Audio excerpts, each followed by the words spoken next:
Bien, bonjour. Bonjour. Bonjour, madame. Bonjour, madame. Moi, c'est Fernand Lachance, je suis un des directeurs pour l'association Chasse-à-Pêche. Dans Montigny, c'est là-bas. Ah, ben, ça me fait plaisir.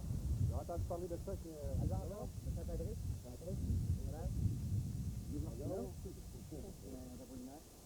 Qu'est-ce que vous regardez là, donc? Ah, ça, c'est nos chevreuils. Vous avez dû entendre parler de ça un petit peu, là. Ouais, oui, il nous en avait parlé un peu, là, c'est le polinaire, là. C'est ça. C'est que, présentement, on a fait un projet, puis il est en voie de réalisation ici, là, à Saint-Sylvestre. C'est qu'on a formé une association de chasseurs, puis de pêcheurs, puis de sportifs. Et puis, on a l'intention, je pense que Yves a dû vous expliquer un peu, on a l'intention de restocker un peu la région, d'essayer de revenir dans... Vous avez dû connaître ça, vous, Saint-Apollinaire? Oui, c'est ça.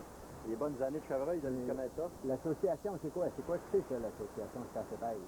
Oui, c'est ça. Nous autres, ce qui est arrivé, c'est que on trouvait dans la région que c'était un manque, que les sportifs ne soient pas unis ensemble pour essayer d'avoir toutes sortes d'avantages, toutes sortes de projets ou de services qu'on peut avoir des gouvernements ou des municipalités ou du public en général.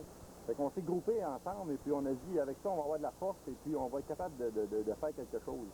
Puis, dans le sens qu'on voulait un peu aussi changer la mentalité du monde, tu sais, le fait que les chevreuils, ça appartient tout le temps au gouvernement, ça appartient toujours aux agents de conservation de la faune où n'importe qui peut prendre ça puis s'en servir n'importe comment. Puis il y avait aussi dans le coin, il y a beaucoup de problèmes un peu sur le braconnage, sur l'affaire des chiens errants. C'est pour ça que l'association s'est pris en main. Présentement, on est presque 3000 membres, là. Oui, c'est déjà beaucoup. C'est ça. Depuis longtemps que c'est commencé? Ça a commencé seulement juste depuis le mois de mars.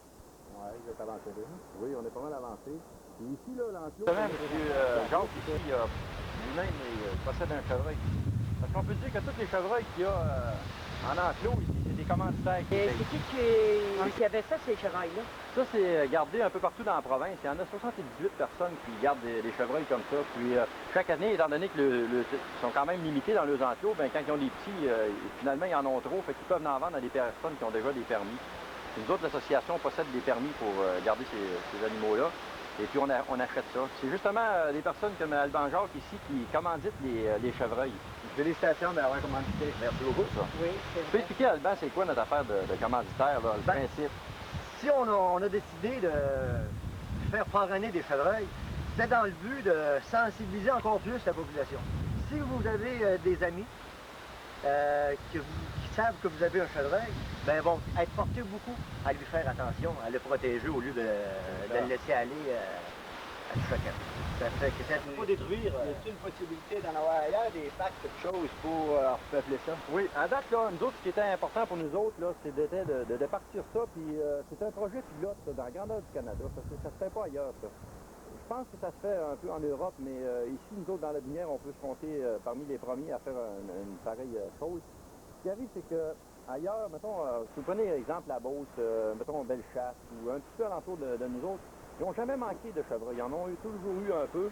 Puis ils n'ont pas eu senti le besoin de faire des projets comme on a fait là, nous autres. Mais ici, la population de chevreuils était tellement basse là, qu'il a fallu se donner la main et dire on va donner un coup pour remonter le troupeau. Parce qu'on est un peu tanné d'aller à la chasse en dehors. C'est qu'à un moment donné, on veut chasser dans puis ça prend plus dans ça pour faire des projets comme on a là. Et on veut relever un peu l'économie aussi de la région. C'est un genre d'industrie qu'on fait. On veut ramener la chasse ici puis la pêche. Ça veut dire que tout le monde va gaspiller leurs argent ici, puis d'aller l'apporter peut-être dans le Maine, en Pennsylvanie, un peu partout comme tous les chasseurs font. Parce que dans notre association, on a deux volets. Il y a l'affaire éducative, puis il y a l'affaire d'élevage du chevreuil aussi. C'est qu'en même temps qu'on va mettre du chevreuil dans la région, c'est qu'on veut sensibiliser le monde à s'habituer à en voir. Ça fait qu'on va avoir des enclos, ces femelles-là, là, où ce que c'est qu'ils vont être visités. Ça va être éducatif, le monde va venir, là, comme on peut vous-même. Bien l'idée de ça? Ben, l'idée, ça a parti d'un peu partout ici dans la région, c'est qu'à force de rencontrer des sportifs, là, qu'à un moment donné, on a senti un besoin. Il y a aussi, je pense que dans tout le Québec, on est une des régions qui n'a pas de chasse. On est un petit peu handicapé dans ce sens-là, c'est que quand on veut aller à la chasse et puis à la pêche, on est obligé toujours d'aller en faire quelque chose. C'est un petit peu là que ça a parti des idées de... C'est bien pensé. Merci, en tout cas, ça nous a fait plaisir de vous rencontrer. Je suis content de... OK, vous reviendrez le plus souvent possible voir ça. Merci. Merci beaucoup.